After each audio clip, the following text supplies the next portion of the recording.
Hello, this is Leslie Walker-Hirsch for Glass Alliance, New Mexico, and today it is my great pleasure to be speaking with the Spring 2019 Scholarship winner from Glass Alliance, New Mexico, Stefan Plisterman.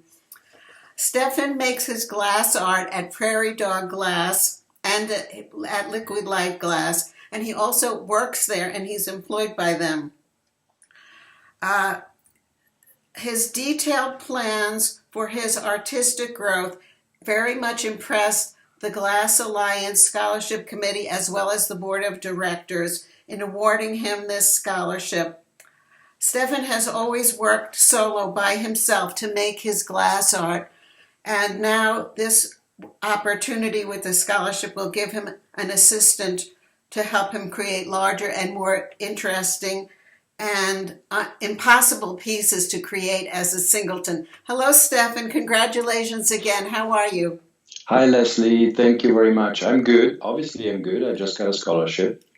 And we're getting to the point where I can actually start working again on everything that I had planned for on doing with this money. So everything is good. Great. So let me ask you, how did you ever hear about the Glass Alliance Scholarship? I actually have been a member of the Alliance, and so I saw it first when it came up in the newsletter. And that was enough inspiration for me to start working on it. And then other people suggested to me that maybe I should do this. Well, I'm so glad that somebody's reading the newsletters, every single word, and listening to us on the newsletter.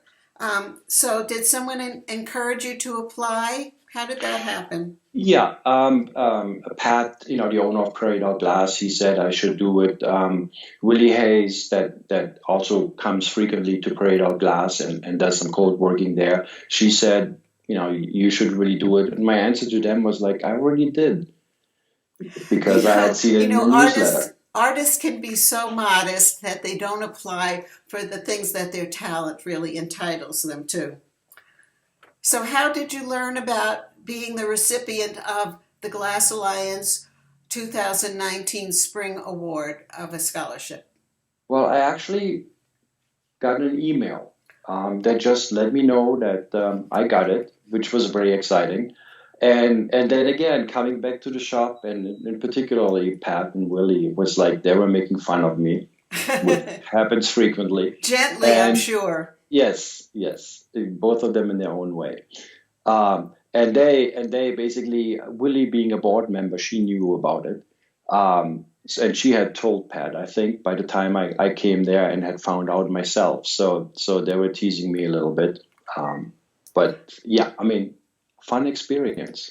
And in Santa Fe, there are no secrets that are kept for long. It's a small town. No, especially not if you're related to Pat.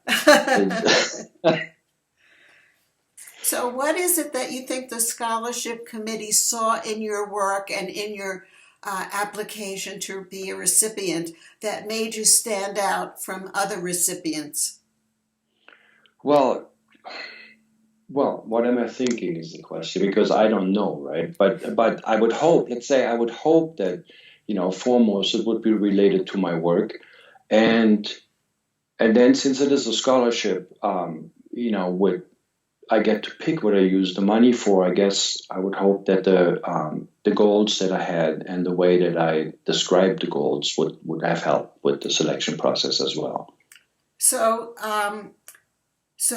I asked you to describe your work, but now I'm asking you to select one of your works and tell us what you think about it and why you picked that one out. Okay, and I have been hiding that one behind myself, so I'm bringing it forward. That is the one that I selected for that question. And the reason why I picked this one is that as far as background goes, I haven't been blowing glass for all that long.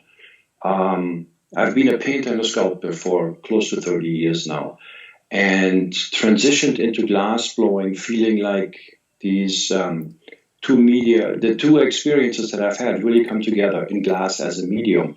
This piece for me is an example of how painting has come into working with glass, in my opinion. I'm still painting. Instead of colors, I'm now using colored glass, and I had to figure out how to paint with this stuff because it doesn't blend the same way. But after a fair amount of experimentation, I feel like I've gotten to where I'm painting with glass.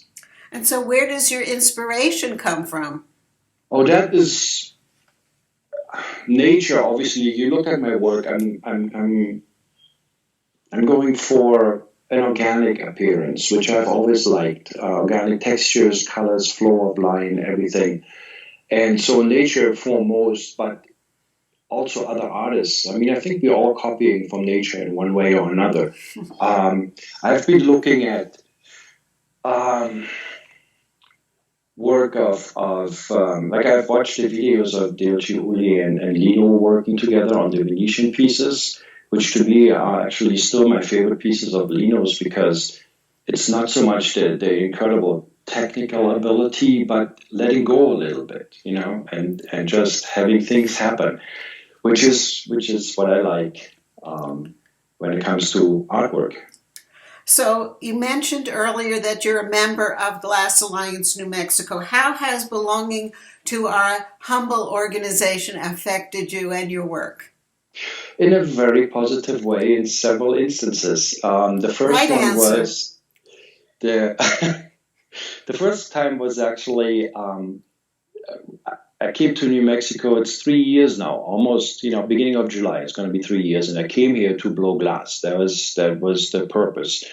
And I ended up being at the Albuquerque Makers Fair, an event that was sponsored through the Glass Alliance, and I was there with you, Stefan. Yep, and being there, aside from for the first time learning about New Mexico at 3 o'clock in the afternoon winds coming up like on command, I got to be out there with a small little glass shop, and Sarah Nelson, one of the board members, actually bought one of my pieces. That was the first interaction that I had with the Glass Alliance, and it can't be much better than that. It was through Glass Alliance as well that I learned about Arts Drive in Albuquerque, the Albuquerque Museum show that I participated in last year and actually sold both of the two pieces that I had in the show, and then the scholarship. So, like I said, nothing but positive experiences. That's great, and we're so happy that you like us and that you stay with us. So what would you like to tell other artists in New Mexico, especially beginning artists? Well, my experience in New Mexico is based largely on Santa Fe, which I've moved here from Maui, and I've seen similarities in the two communities. They're tourist-based and they're very art-centered in terms of having a lot of artists and having a lot of outlets for artwork.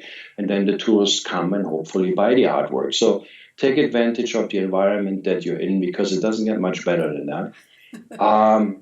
And then the other thing is that, as being an artist means you're expressing yourself. You should be expressing yourself. So you have to look at yourself. You have to know who you are, and then you have to find a way to bring some of those elements into your work.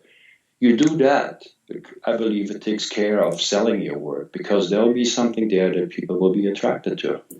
Well, Stefan, I think you've given us some insights into your work and given young artists a way to move forward as well. So thank you so much for spending part of your morning with the watchers and readers of the Glass Alliance newsletter.